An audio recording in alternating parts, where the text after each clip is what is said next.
204, 204. Nays contre, 117, 117. I declare the motion as amended carried. That's what it sounded like Monday in the House of Commons after Canada's lawmakers adopted a motion outlining the government's current position on the Israel-Hamas war. There are a lot of policies in the motion that the Canadian government's already doing, like supporting continued funding for UNRWA, blocking sales of weapons parts to Israel, calling for an immediate ceasefire, and demanding Hamas release all the hostages. The final motion did not include officially recognizing Palestine as a state. And how that got taken out is a bit of a mystery. A last-minute deal between the NDP and the governing Liberals before the motion was sent for a vote. And it almost didn't happen because the Liberals' amendments were written only in English at first, and the Bloc and the Conservatives objected, while others argued the amendments should have been ruled out of order because no one had a chance to study them properly. Canada recognizing Palestinian statehood now was a key part of the NDP's original motion. They hoped it would somehow save innocent Palestinian civilians in Gaza from further bloodshed. But it would have also put Canada way out of step with its major allies on this. 130 countries already recognize Palestine, but the U.S., Britain, and most of Western Europe do not. And what's more, it would have completely changed Canada's long-standing policy, which is a Palestinian state can come only as a result of a negotiated peace deal between the two sides with established borders and Israel's right to live in peace safeguarded. The NDP's proposed motion wouldn't have been binding on the Canadian government anyway. It was only symbolic. Even so, it attracted a huge amount of attention on the domestic front. And internationally, too. Prime Minister Justin Trudeau didn't participate in the debate, but he did have a call with Israel's war cabinet member, Benny Gantz, on Monday.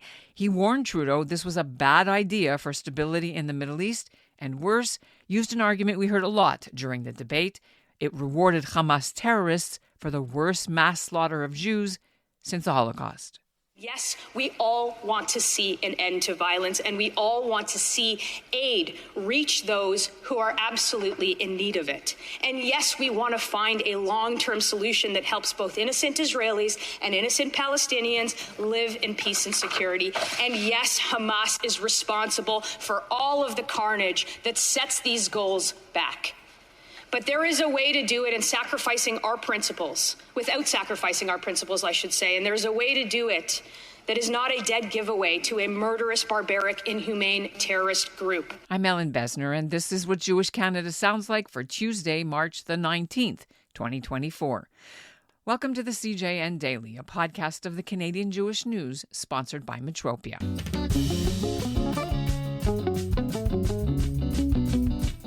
I spent 10 hours watching the House of Commons proceedings on Monday, so you wouldn't have to.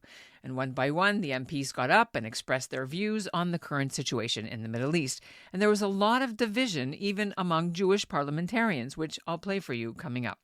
The revised motion passed with the NDP, Bloc, and Greens voting in favor, and most of the Liberal government voted for it too, including Cabinet Minister Yair Sachs and MPs Julie Dabruzin and Karina Gould.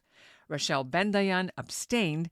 The Conservatives all voted against it, including MPs Marty Morantz and Melissa Lantsman, as did two other Jewish politicians from across the aisle. Mr. Housefather. Mr. Carr. Mr. Plus two allies of the Jewish community, Kevin Wong and Marco Mendicino. Some pretty strong anti-Israel statements were made about how Israel's conducting genocide, that they've killed 13,000 Palestinian children, that they're starving the rest, which is what Hamas and other international relief agencies have been saying. Half a dozen NDP members and at least one Liberal MP wore keffiyehs and pins with watermelon slices on them, which is a reference to the Palestinian flag.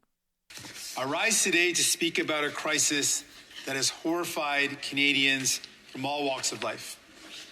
Now, Jagmeet Singh, the leader of the NDP, told Parliament Canadians are watching what the House of Commons does on this file, and then he channeled the legacy of the late Canadian-born peace activist Vivian Silver, originally from Winnipeg, who terrorists killed on her kibbutz on October 7th. Some Palestinian Canadians have lost 20 or more relatives. Entire family lines have been wiped out. Every day this war goes on brings more pain. more loss, more grief. I've heard the stories of families who lost loved ones to the terrorist attacks on October 7th. I'm thinking of Vivian Silver, who was killed by the Hamas attack. Like so many in Israel and in Palestine, Vivian worked tirelessly for peace. She did this work for decades, trying to build understanding between Israel and Palestine. She was a mother and a grandmother. I met her son, and I will remember this meeting forever. It would have been understandable for him to want to seek revenge, to want others to suffer as he had. But he only wants peace. These are his words. We need to stop the violence now. Vengeance is not a strategy. Green Party leader Elizabeth May called the motion excellent and said it's an important signal to the world. Conservative leader Pierre Poilievre did not speak about it. He talked about food banks and the carbon tax, and he left it up to Foreign Affairs critic Michael Chong, MP Marty Morantz of Winnipeg, and Deputy Leader Thornhill MP Melissa Landsman.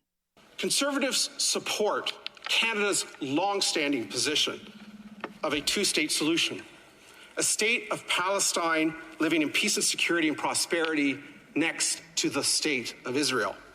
But this cannot be achieved through some sort of unilateral declaration in the House of Commons, just like we cannot declare in this House of Commons that an authoritarian state is suddenly a democracy. I would think, Mr. Speaker, that in the aftermath of the Arab Spring, in the aftermath of the second war in Iraq, in the aftermath of what happened in Afghanistan just several years ago, that simply declaring a democracy does not result in one, and that we would understand that. Democracy is not the result of a declaration. It's the result of a long, arduous process that can take months, if not years, of negotiations for a constitution that results in democratic institutions that have popular support. It is only then that one can have a democracy, that one can have democratic elections that result in the selection of leaders who govern. Similarly, a two-state solution cannot be achieved just by a declaration. It can only be achieved through a long, arduous process that will take months, if not years, of negotiations between the two parties at hand, the State of Israel and representatives of the Palestinian people, representatives who have the popular support of the Palestinian people and who have renounced violence and terrorism and who have accepted the rules-based international order. Mr. Speaker, let me finish by saying this. Conservatives support the aspirations of the Palestinian people to have their own state.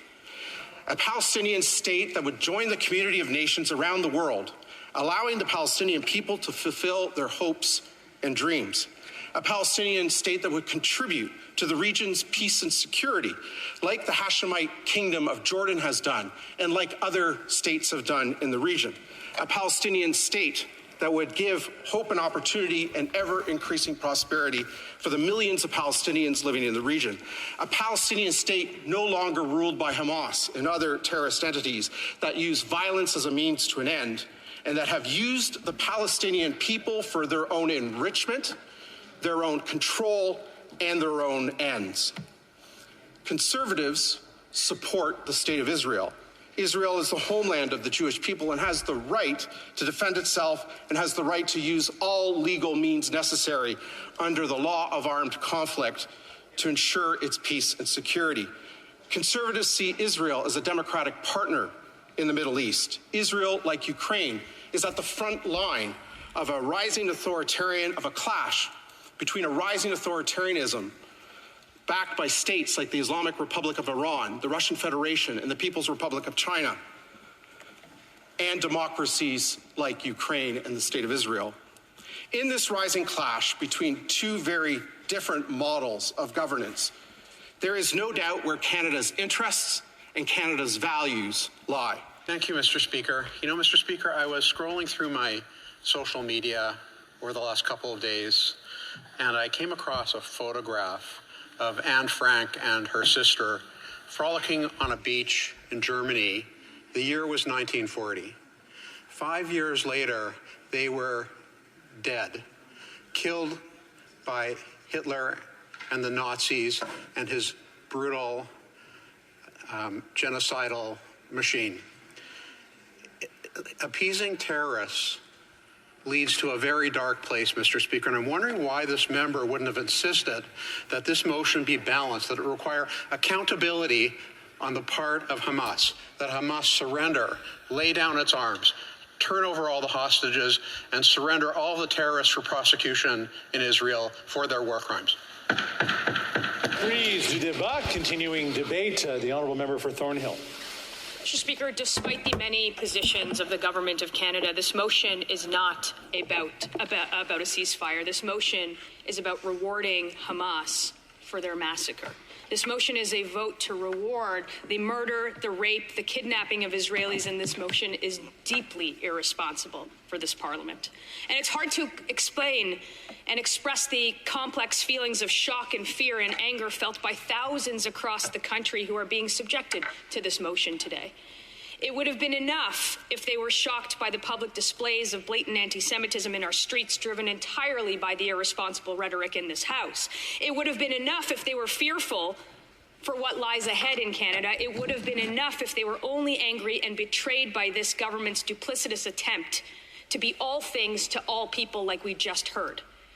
But today, the blind sellout to the forces of evil at home and abroad is what should be a wake-up call, like no other, to every freedom-loving Canadian who has built any piece of this country and who enjoys everything that those before us had built for us. This would be a ceasefire motion if it called for Hamas to lay down its arms, to surrender, and for immediately to return every single hostage, bring them home. It is not that. In the face of some of the world's most vile anti-Semitism and in the wake of the deadliest day for the Jews since the Holocaust, this government and this Prime Minister, held captive by its NDP overlords, are giving in to terror. And this motion is only the latest example of that. Since October 7th, as Hamas launched an unprovoked and unjustified attack on innocent civilians in Israel, where hundreds of men and women, young and old, were raped, murdered, tortured, and taken hostage, more than 100 of those hostages still being held captive.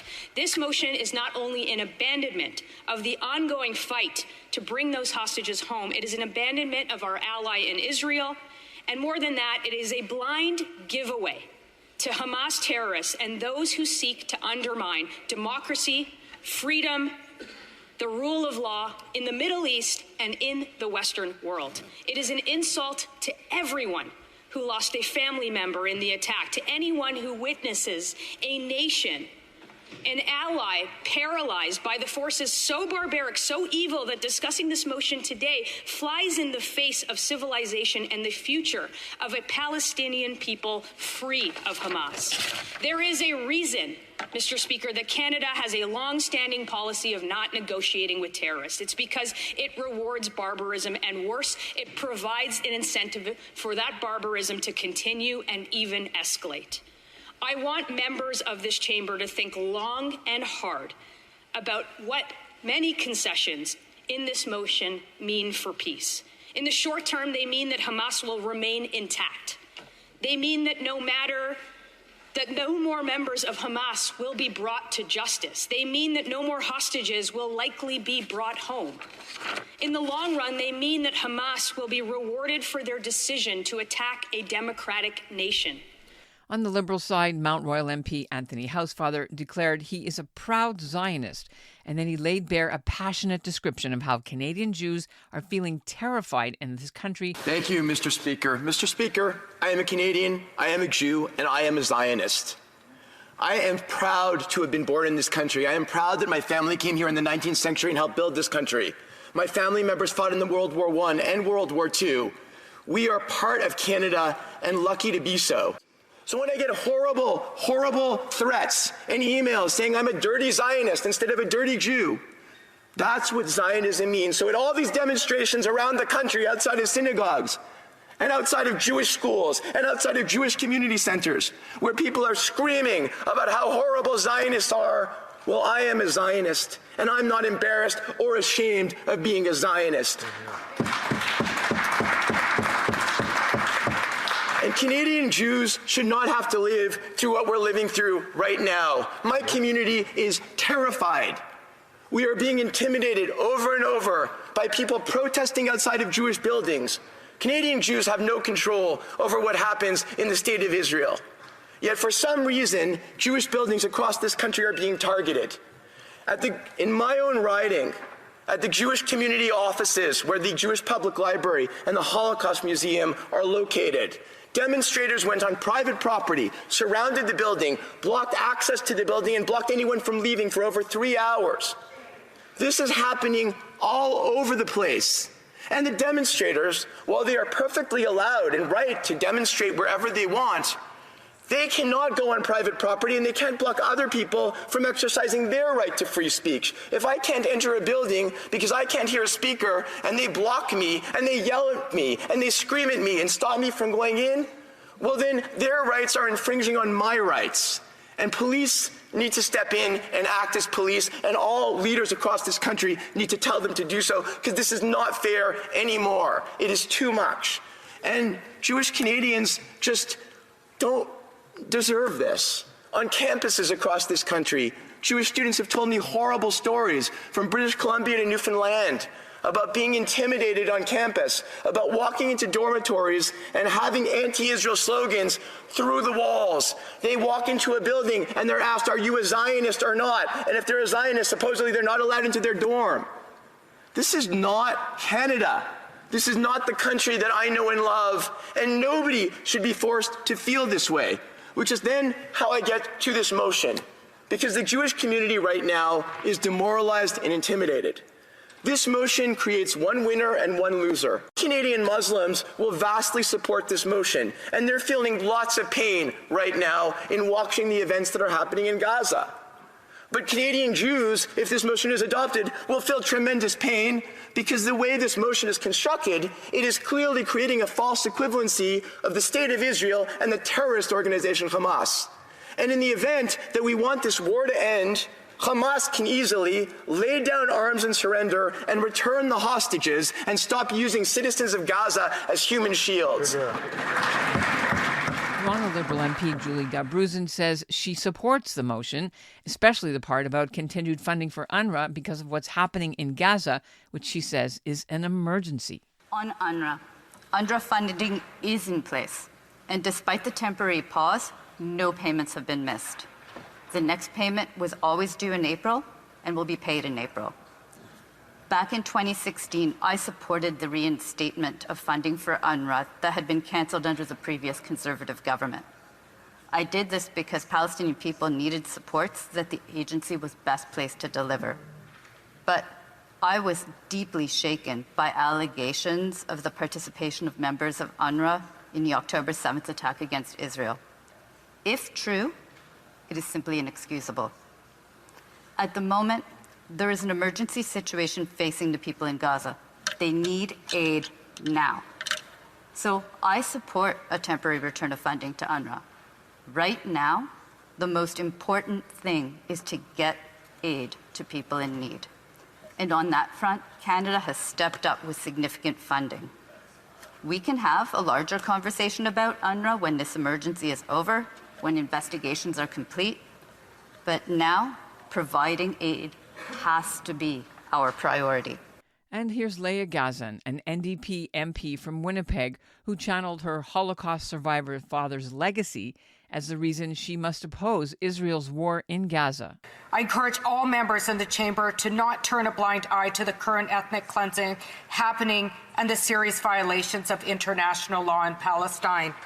As members of Parliament, we cannot forget that our decisions have wide-reaching consequences and can often make the difference between life and death.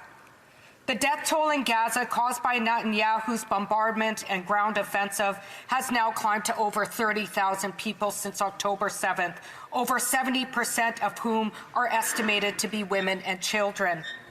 When we treat the loss of human beings as mere casualties, as numbers to be forgotten, we lose our own humanity. It is a testament to the compassion of so many people in Canada and their sustained advocacy all winter that we are here today calling on our leaders not to remain complicit in the face of what is being investigated as a potential genocide in the International Court of Justice. The horrific terrorist attack of October 7th by Hamas and Netanyahu's response to collectively punish the people of Gaza who bear no responsibility for the terrorism of October 7th must be condemned. I am proud of my Jewish heritage, and I'm lifting up calls for peace along with other Jewish voices like the heroic Vivian Silver, a 74-year-old Israeli-Canadian peace activist who spent her life working towards a just peace in Palestine, providing specialized medical care in the West Bank and Gaza, who tragically lost her life during October 7th attack in Israel by Hamas. My father spent his whole life working for peace, and he would have agreed with what Jonathan Zegan shared because he understood that no amount of killing would have ever healed the trauma and loss that he experienced as a result of the Holocaust. The only thing that would relieve his pain is to know what happened to him never happened again. But it is happening again. Now, Yara Sachs didn't speak on the motion during the debate. She wasn't in the House, but earlier that day in Toronto, her constituency office was the target of a protest by a small group of pro-Israel activists. You are abhorrent. They were angry that Sachs posed for a photo with the leader of the Palestinian Authority, Mahmoud Abbas, last week in Ramallah, and he's seen holding on to her hand. But she was unapologetic and said she wouldn't stop working for peace between Israel and Palestine. Since that photo came out, the CJN has heard Sachs has been officially disinvited from a large gathering of Jewish women against anti-Semitism that's scheduled for this coming weekend in Toronto. Special thanks to Daniel Boardman for the protest audio. And that's what Jewish Canada sounds like for this episode of the CJN Daily, sponsored by Metropia. Integrity, community, quality, and customer care. And thanks for listening to the CJN Daily.